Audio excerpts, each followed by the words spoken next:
le feu de Tabéra, qui est un feu de querelle, c'est-à-dire qui met des dissensions à un moment donné entre toi et certaines personnes. Et quand ce feu-là prend place, ça crée vraiment un malaise, un mal-être. Personne n'aime être en conflit avec d'autres personnes. Parce que ça te met dans un état de colère, de méfiance. Quand tu marches dans la rue, tu regardes si la personne n'est pas là. En tout cas, ce n'est pas une atmosphère agréable. Sauf pour des gens vraiment qui sont possédés d'un esprit de palabre. Dieu va permettre ce tri. Et le feu de Tabéra, qui est une épreuve de querelle, de palabre, de mésentente, vient pour positionner les personnes avec qui tu es en relation, connaître leur position pour toi, savoir qualifier les relations, parce que pour que tu aies la bonne connexion, il faut que tu puisses qualifier tes relations. Est-ce qu'on est ensemble? Pouvoir dire, lui, Dieu me l'a donné comme un père et le considérer comme tel. Alléluia. Quand tu sais que lui là, Dieu ne l'a pas envoyé dans ma vie comme un ami. Dieu l'a envoyé dans ma vie comme un père. Je dois le prendre comme tel. Le feu de Tabéra vient pour positionner toutes ces choses. Tu vois, il y a des gens avec qui tu as marché pendant un temps. C'est ce que Jésus était en train d'expliquer à Marie, sa mère, et à ses frères. À un moment, ils se sont approchés de lui en tant que leur frère. Et Jésus leur a fait comprendre que, en ce moment, je suis là. Je suis Seigneur. Et Marie, sa maman, ses frères, ont eu une autre image de Jésus. Marie même l'appelle mon Seigneur. Parce qu'elle a compris qu'en fait, il y a eu l'enfant Jésus qu'elle a élevé. Elle avait une mission pendant un temps. Mais la dimension dans laquelle elle évolue, il faut repositionner. Et quand tu ne repositionnes pas ça, l'épreuve qu'on appelle le feu de Tabéra vient s'installer. Et ça va créer des conflits. Je te dis que la plupart des conflits de personnes que tu as sont une épreuve. Catégorie numéro 7. Pour te dire qu'il y a un désordre dans tes relations. Il y a un désordre dans tes relations. Est-ce qu'on est ensemble? Il y a des gens avec qui tu marches, avec qui tu dois arrêter de marcher, que tu dois prendre comme des camarades un peu éloignés. Il y en a d'autres qui étaient un peu éloignés. Tu n'avais pas trop leur temps. Mais le feu de Tabéra va venir dire que celui-là, rapproche-toi de lui un peu plus. Et cela va intervenir dans votre vie à plusieurs saisons. Chaque fois que Dieu veut réorganiser tes relations, il envoie un feu. Soit d'abord il te parle. Si tu ne comprends pas, il envoie un feu. Et le feu va faire apparaître des histoires. Quelquefois, les histoires n'ont rien à voir avec la personne avec qui il doit avoir le déplacement. Tu peux être en histoire avec ta femme dans le couple. Et quand madame, monsieur va commencer à prier, l'esprit va lui dire: tu as des palabres avec ton conjoint parce que tu as des attentes qui ne viennent pas de moi, qui t'ont été données par ta copine. C'est-à-dire, ce que tu demandes à ton mari de faire et puis il ne le fait pas, c'est ton ami là qui a mis ça dans ta tête. Tu dis: ah bon? Oui, parce que chaque fois que tu la vois, elle, son mari paye son billet, puis elle s'en va aux États-Unis. Toi, ton mari n'a pas payé ton billet, et puis tu vas pas aux États-Unis. Donc, depuis là, plus en plus tu marches avec elle, plus ton mari t'énerve. Donc, il y a un feu de Tabéra qui est entre ton mari et toi pour que tu repositionnes ta relation avec cet ami-là. Alléluia. Est-ce qu'on est ensemble? Parce que si tu pries pour dire: mais mon Dieu, pourquoi le feu est là? Pourquoi ces derniers temps-là, je ne supporte pas la tête de mon mari? Si tu pries pour savoir pourquoi le feu est là, Dieu va ouvrir tes yeux et il va te dire: tu es arrivé à une saison, tu dois requalifier tes relations.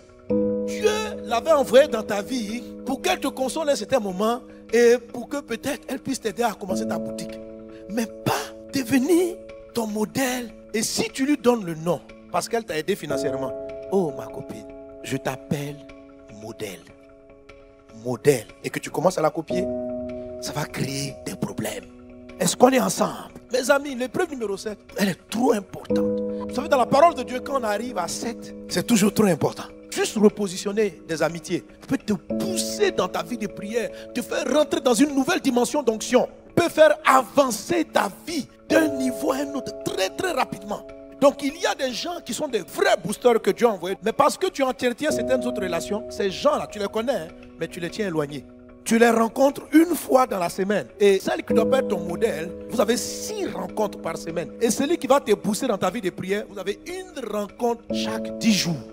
Il y a un désordre dans tes relations. Est-ce qu'on est ensemble? L'école des connexions divines, c'est plutôt l'école qui t'apprend à qualifier, à donner des noms et à savoir positionner les gens dans ta vie. Que Dieu te donne de rencontrer les bonnes personnes au nom de Jésus. Ton mariage est une connexion.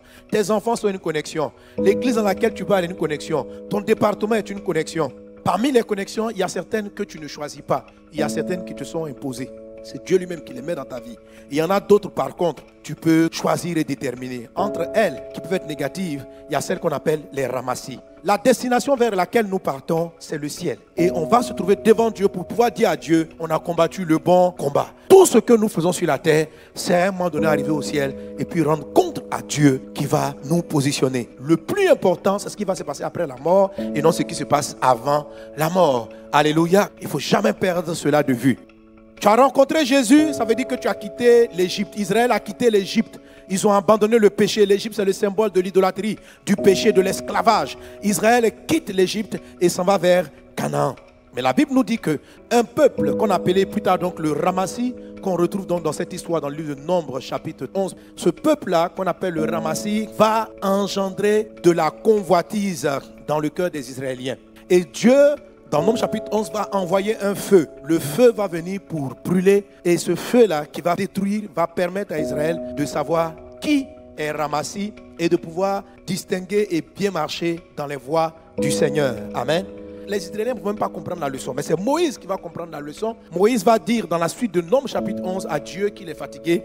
Et Dieu, pour le fortifier, va dire à Moïse qu'il va choisir 70 personnes qui vont travailler avec lui. Et donc, les ramassis ont été dévoilés pour laisser place à 70 collaborateurs qui avaient le même esprit que Moïse, qui avaient la même vision que Moïse et qui étaient de véritables aides. Donc, Nombre chapitre 11 nous raconte donc l'histoire du discernement des ramassis et de la connexion divine avec les 70. Alléluia. Donc en ce moment, je suis en train de parler de comment Dieu nous débarrasse des ramassis. Quand on parle des 70, il y a le mariage, il y a les enfants que Dieu t'envoie, des gens qui savent te relever, des personnes qui savent te motiver, des personnes qui savent te faire avancer. Vraiment, Dieu va te les envoyer parce que tu ne peux pas tout faire seul. Et tu as besoin de tes 70. Amen. La Bible parle de 70 dans ce passage. Mais on retrouve les 70 aussi avec Jésus. Jésus avait les 12 apôtres et après les 12, il y avait les 70. Et c'est dans le groupe des 70 là qu'on a choisi l'apôtre qui a remplacé Judas. Donc c'est un symbole qui parle des vraies amitiés, des vraies connexions. Et ces 12 et ces 70 là, ce sont ceux-là qui ont permis au message de Jésus de continuer à être prêché dans le monde entier. Vous savez, si vous ratez ces grandes connexions, votre vie va mal s'achever. Vous n'allez pas atteindre le but. La Bible dit un homme de bien laisse un héritage aux enfants de ses enfants. Pour que ton héritage perdure, il faut des bonnes connexions. Il faut des connexions parmi les 70. Je connais des gens qui étaient prospères à l'époque, qui ont été multimilliardaires. Mais pour ne pas trop créer des palabres de la convoitise, ou quelquefois pour se cacher des impôts, ils ont cru que certains étaient leurs meilleurs amis. Ils sont partis déposer d'argent sur des comptes en banque. Ils ont mis le nom de leur frère. Ils disent, toi, tu es mon frère, je te fais confiance. Si je pars brusquement, remets ça à mes enfants. Le monsieur est là, frère, je t'ai jamais trahi. Et il lui donne les numéros de compte en banque. S'il y en a d'autres qui ont eu des copines, parce que c'était leurs femmes, des maîtresses, ils ont mis le nom de l'entreprise, des terrains au nom des dames, soit à leur mort ou même de leur vivant. Encore une fois, ici, ce qui s'est passé, c'est que quand les choses sont renversées, quand tu perds le pouvoir, on peut geler tes comptes. Donc ils ont mis l'argent sur des comptes d'autrui. Et dans la difficulté, ils appellent maintenant leurs camarades. On a gelé tous mes comptes. Toi là, renvoie-moi mon argent. Il dit, l'argent de qui? Moi, l'argent que j'ai eu par mon travail. Je dis, mais tu es mon frère. Il dit, c'est ce que tu me fais. Non, ce que je dis, c'est histoire réelle. Plusieurs qui sont morts, pauvres. Ils n'avaient pas d'argent pour aller se soigner. Mais ils avaient cumulé des milliards au nom d'autres personnes. Qu'est-ce qu'ils ont raté? Pourquoi n'ont-ils pas pu laisser un héritage? À un moment donné, ils ont raté la connexion. Le gars qu'ils pensaient être leur ami n'était pas leur ami. Ils ont eu confiance au point de lui donner leur trésor. Écoute mon ami, quand tu as de la valeur, il y a des gens qui marchent avec toi pour enlever ce qui te fait briller. Il y a des gens, la Bible les appelle aussi des ramassis. Tu as vraiment l'impression que vous partez ensemble, que vous avez la même destination, au point de pouvoir leur donner des plus grands trésors. Et lorsque ces trésors-là sont en leur possession et que tu n'as plus de force, tu réalises ce qu'ils sont réellement. Et ce sont des choses qui peuvent te détruire de l'intérieur, laisser entrer en toi des maladies et te faire rater la vie. Il ne faut pas jouer. Si tu comprends tout l'enseignement que je suis en train de partager avec toi, Dieu va t'épargner ce genre de souffrance. Il y en a d'autres qui ont pu leur confier. Le monsieur s'est levé. Pendant que les enfants étaient petits, il a gardé les biens. Il a empêché les méchants de venir prendre. Et au temps marqué, il a appelé les enfants. Il dit, voilà ce que votre père a. Il a mis leur nom. Il les a encouragés. Ces gens-là, ils existent aussi. Des gens honnêtes, des gens bien, des hommes de valeur. Des gens qui, dans tes moments de détresse, peuvent donner leur vie pour toi. Ça existe. Et à tout moment de ta vie, quand Dieu voit ce qui va t'arriver, quand Dieu qui connaît le destin emmène vers toi ce que j'appelle en tant que tel les bonnes connexions divines. Ceux qui vont t'aider, qui vont garder avec toi l'héritage et qui vont l'amener jusqu'au bout. Jésus a pu confier l'évangile aux 12. Je m'en vais, mais je sais que vous allez continuer la mission. Et ces gens-là, les 12 qu'il avait choisis, hormis Judas, ont porté la parole. Si nous sommes sauvés aujourd'hui, c'est parce qu'il y a des gens qui ont cru, qui ont pris ce trésor de Dieu et qui l'ont amené jusqu'au bout. Judas était juste là pour permettre à Jésus d'aller à la croix et d'être élevé. C'était tout. Les Judas, les démons ne sont pas les plus nombreux. Le plus de personnes avec qui tu vas te connecter, c'est ceux-là qui vont bonifier ton trésor, qui vont l'encourager et qui vont permettre à ce que, même après ton départ, la grâce que Dieu a déposée dans ta vie demeure. Tes enfants soient bénis, ta vie est bénie. Réussis l'épreuve numéro 7. Te permet non seulement toi de réussir ta vie, mais va aider les enfants de tes enfants à profiter des grâces, des valeurs que Dieu a déposées dans ta vie. Ne joue pas avec les connexions divines. Est-ce qu'on est ensemble?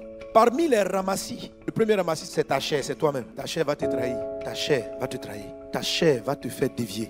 Il faut savoir la contrôler. Ton deuxième ramassis, c'est ton moi va te faire dévier. Il va t'empêcher d'atteindre certaines dimensions. Le troisième ramassis, les mauvaises compagnies qui corrompent les bonnes mœurs. Ils sont faciles à discerner. Ils marchent avec toi, mais plus tu les fréquentes, plus tes valeurs diminuent. C'est ce dont j'ai parlé, qui vont influencer tes relations avec les personnes que tu avais placées déjà dans ta vie. Qui vont amener une personne qui était douce à devenir coléreuse. Tes valeurs. C'est pourquoi les gens te louaient. Tu vois quelqu'un qui est en train de dire, non, avant là j'étais trop doux. Maintenant je vais devenir dur. Vous m'avez montré qui je dois être. Je t'assure qu'il y a une mauvaise compagnie qui est dans ta vie, qui te donne une réaction qui n'est pas ce que tu dois être. Il faut tout le temps poser la question à Dieu. Est-ce que je dois devenir maintenant très nerveux? Parce qu'avant j'étais doux, les gens m'ont écrasé. Dieu, autorise-moi seulement à être un méchant gars. Dieu ne veut pas que tu sois méchant. Ça ne veut pas dire qu'il veut que tout le monde t'écrase de partout. Si tu es une personne qui est bonne de cœur, ne laisse pas les gens te rendre méchant. Ce n'est pas une vertu. Amen. Il y a des gens qui t'agressent tellement que la bonté que tu avais, tu ne veux plus la manifester. Ce sont des ramassis qui ont obtenu leur but. Satan les avait envoyés dans ta vie pour te faire du mal, afin que tu arrêtes de faire le bien que tu as l'habitude de faire. Tu dois monter plus haut et non pas arrêter les bonnes œuvres. Alléluia.